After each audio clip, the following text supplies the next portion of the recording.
So you've been daydreaming about Tennessee? Do me a favor and ride this one out to the finish because I might talk you out of it. Tennessee is the kind of state people pitch to you the way they'd pitch a timeshare, except the brochure has a banjo playing somewhere in the background.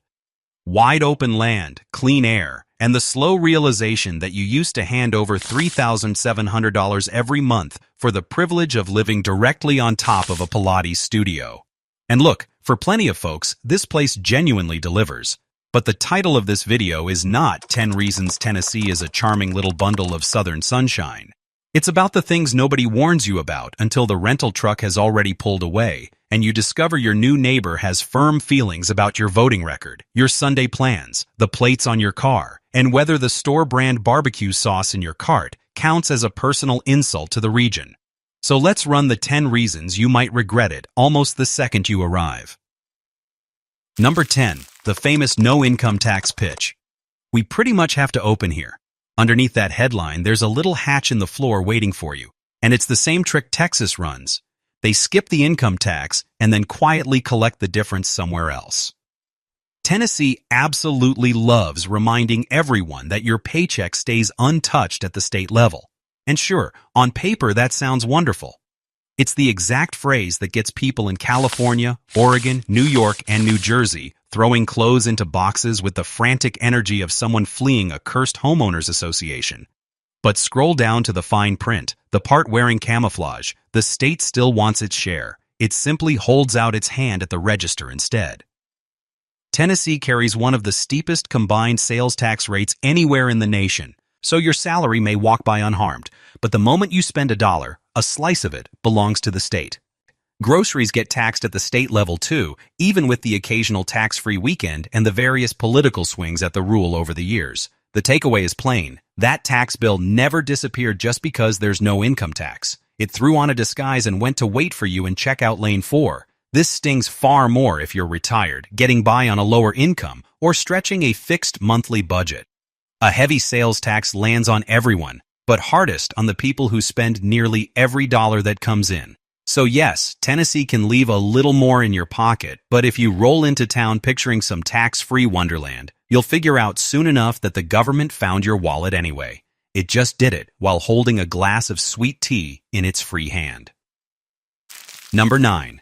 The Nashville bargain that isn't. People are still out there describing Tennessee like the prices froze in place a generation ago. In their heads, it's a 3-bed house, a wraparound porch, a dog, a smoker out back, and enough acreage to misplace a cousin somewhere between the turkey and the pie. That Tennessee is still around in certain corners. But go hunting for it near Nashville, Franklin, Brentwood, Murfreesboro, or Hendersonville, and you'd better pack something to revive yourself because the price tags will knock you flat. Middle Tennessee has been booming, and a boom has this habit of taking affordability behind the barn and having a serious word with it. Davidson County, where Nashville sits, was the fastest-growing county in the state by sheer head count, picking up 9,821 residents between July 2024 and July 2025, at least according to the Boyd Center over at the University of Tennessee. The counties ringing it have shifted plenty too, and the second a region gets crowned the new hot destination, the prices quit acting like Tennessee and start acting like they flew to Austin for a weekend workshop on becoming wildly overpriced. Here's the bruise underneath all of it. The paychecks aren't climbing the way the home prices are. A lot of new arrivals show up carrying remote job salaries and a pile of equity from selling a house somewhere pricier, which is fantastic for them. But it cracks open this strange divide where the locals are trying to land a home in a market that keeps getting priced for the person who flew in from California with California money and the swagger of someone who has never once had to pick between fixing a tooth and buying new tires. So if affordability is the whole reason you're packing up, be very deliberate about where you plant yourself. Nashville can be a blast for the live shows, the hot chicken, and a real estate market that leans in and murmurs, "Plot twist. I'm basically Denver now." Number 8. Rural healthcare can get frighteningly bare. You'll never see this one in the shiny relocation montages because good luck reaching an emergency room doesn't exactly move people to start packing. Folks tend to hear it and cool on the whole idea fast. Now Tennessee, and especially the rural stretches, really is gorgeous. Quiet little towns, ridge lines in the distance, empty roads, cheap dirt, and enough front porch real estate to finally evolve into the retired porch creature you were always destined to become. But here's the chapter they skip. Access to care can thin out in a hurry in this state, and the countryside is where it thins fastest. And as everybody eventually learns, the older you get, the more you lean on doctors, so that lifelong fantasy of retiring to some sleepy hollow in the Tennessee foothills might not pencil out the way you pictured. The state has a genuinely rough record on rural hospitals shutting their doors. A study in the Journal of Rural Health found Tennessee shed more rural hospitals per resident than anywhere else in the country, 14 of them gone since 2010, according to that research. Even the state's own health department flags shoring up rural hospitals as a top priority, which is official speak for, yeah, this is bad. Out in some of these areas, specialists are a long drive off. Mental health support can be threadbare. Maternity care can be hard to find. And the nearest emergency room might be nowhere near as close as you assumed when you fell for that adorable little house sitting 37 minutes from the closest halfway decent grocery store. So before you sign on a rural Tennessee property, don't stop at the acreage and the tax rate. Ask where the real hospital is, what it's actually equipped to handle, and how many minutes an ambulance needs to reach the spot where you're about to live. Number 7. The politics. And to be clear, this has nothing to do with whether you lean right, lean left, sit in the middle, fly an independent flag, or simply believe every elected official should have to renew their license at the same DMV the rest of us suffer through. This is about the volume. Politics in Tennessee tends to run loud, dug in, and stitched right into ordinary daily life. In some spots, folks don't merely hold opinions. They hold opinions they've had laminated. The state keeps turning into a recurring fight over school vouchers, what's allowed in libraries, the usual culture war flashpoints, policing, where to build, who controls what, and who's moving in. Take the statewide voucher program as a fresh example. The Associated Press covered a lawsuit aimed at it, a program handing out 20,000 vouchers worth roughly $7,300 apiece for the 2025-26 school year, with the suit arguing the whole thing siphons public dollars away from public schools. One side calls it school choice, the other calls it a money vacuum with a backpack on. And that's the deal in Tennessee. The local politics doesn't sit quiet. It lies folded inside the morning paper. It surfaces at school board meetings, in neighborhood Facebook threads, during church chats, at city council showdowns, and at the family cookout where Uncle Randy has somehow appointed himself a scholar of constitutional law after binging 3 garage videos. Number 6. That famous Southern warmth has an expiration date. Everybody loves repeating that Tennesseans are friendly, and a whole lot of them truly are. This is the South, after all, and Southern charm isn't a myth. They'll throw you a wave. They'll show up with jumper cables. They'll call you hun for absolutely no reason at all. But that friendliness arrives with some terms and conditions, I'd argue. You'll collect the smiles, the chit-chat, and a warm porch-side hello while still standing comfortably outside the actual inner circle. In certain towns, unless your people have been around since wagon wheels were grinding ruts into the dirt, you're basically running a free trial. And if you wander in announcing, well, the way we did this back in California, congratulations, you've just transformed into a walking zoning complaint. Tennessee has absorbed a serious wave of newcomers over the past several years, and the locals aren't all delighted about it.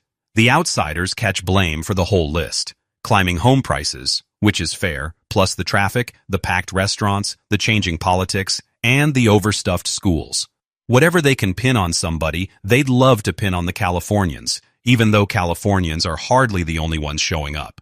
So sure, Tennessee can be friendly. Just don't mistake friendly for fully accepted. Half the town might wave at you, and so might every soul you pass on your road, but those aren't your friends yet. They might become your friends down the line, but in the early days they're not. That's just how it works there. Number 5. Every other person is a songwriter on the verge of making it. Relocating to Tennessee, Nashville above all, sounds like a dream if music runs your life. And in fairness, Tennessee carries enormous musical weight. Blues, soul, country, gospel, Americana, bluegrass, rock, all of it.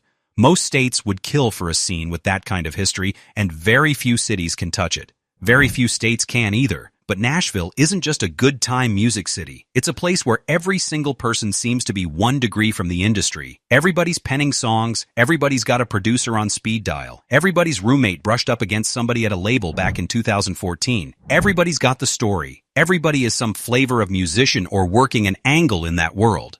The talent is no joke. Neither is the self-regard. You'll run into people introducing themselves as an artist, a songwriter, a creative strategist, which most of the time means they own a guitar and a daydream and not much beyond it.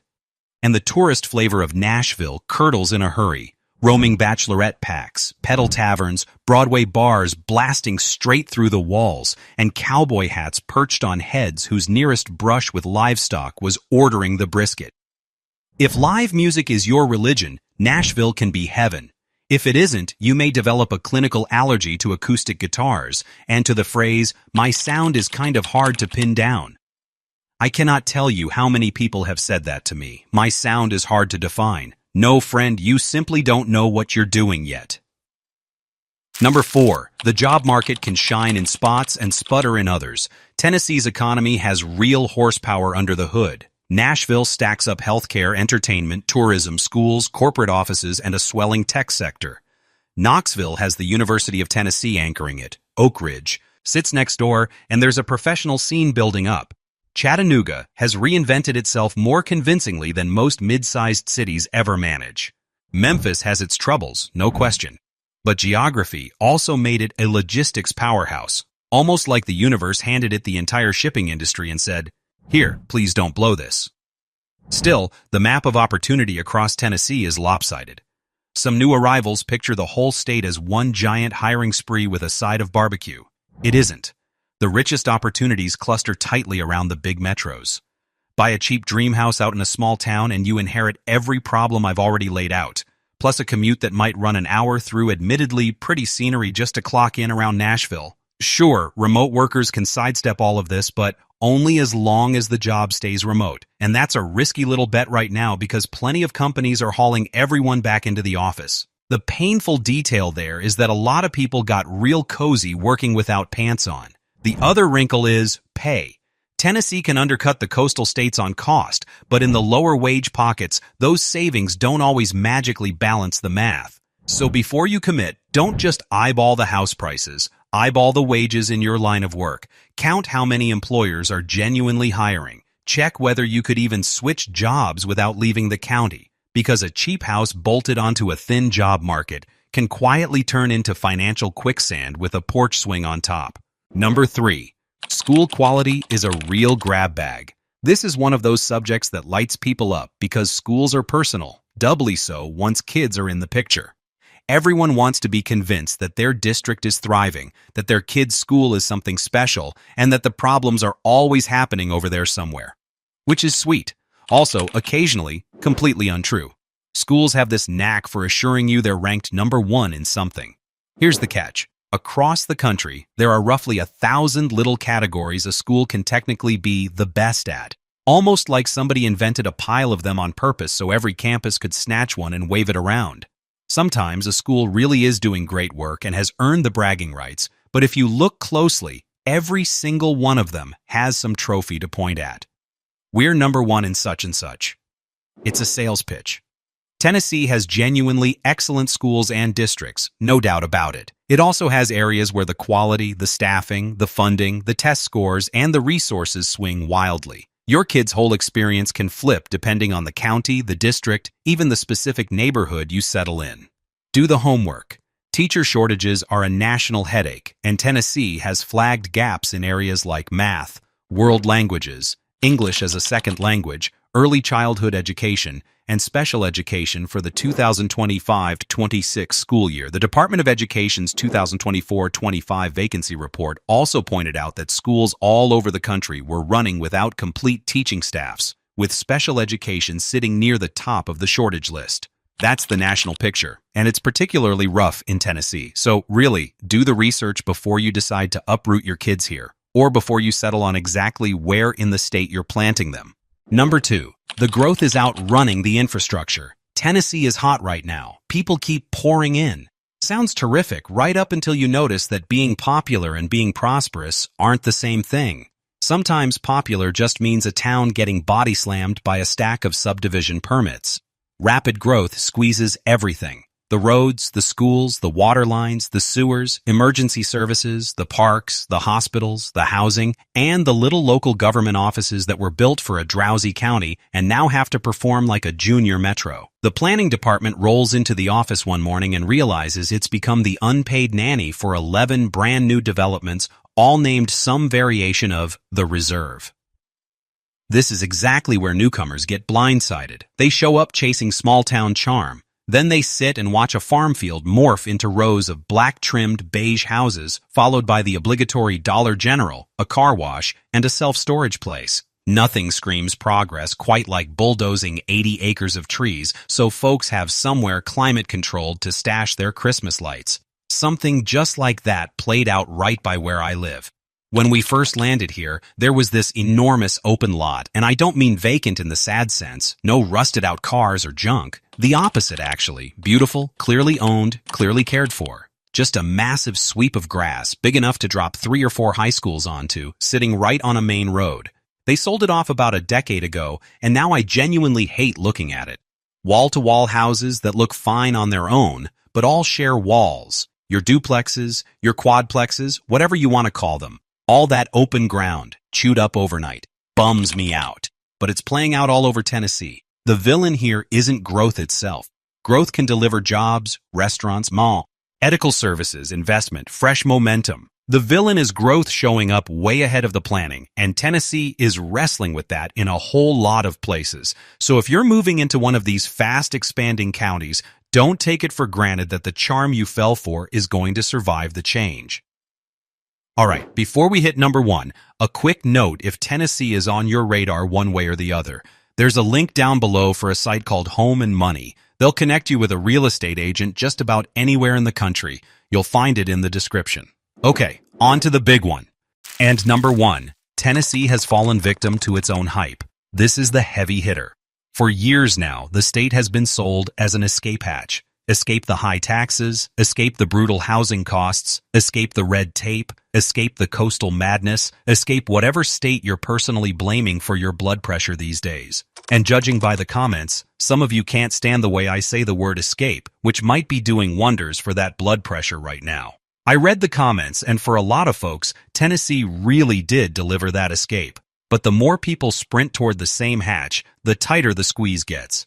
Prices climb, the culture moves under your feet, and the roads jam up. The locals get cranky, the newcomers grumble that the place didn't match the postcard, and somewhere out there another YouTube video pops up titled, "Why Everyone is Fleeing Tennessee."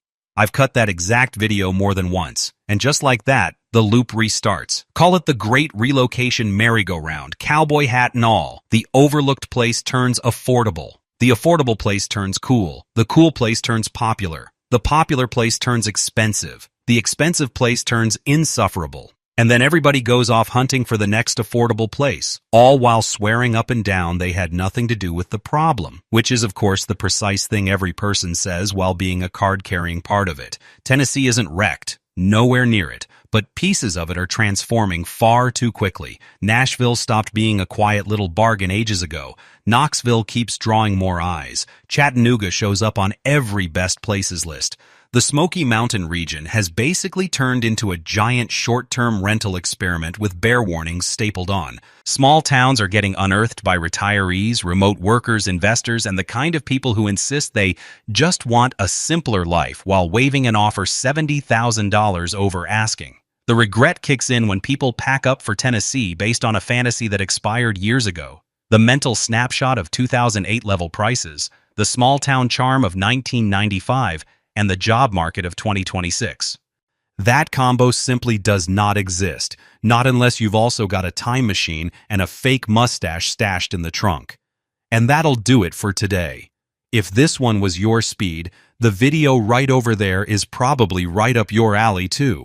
It's all about the most conservative cities in the country. Take care of yourselves out there and be good to each other.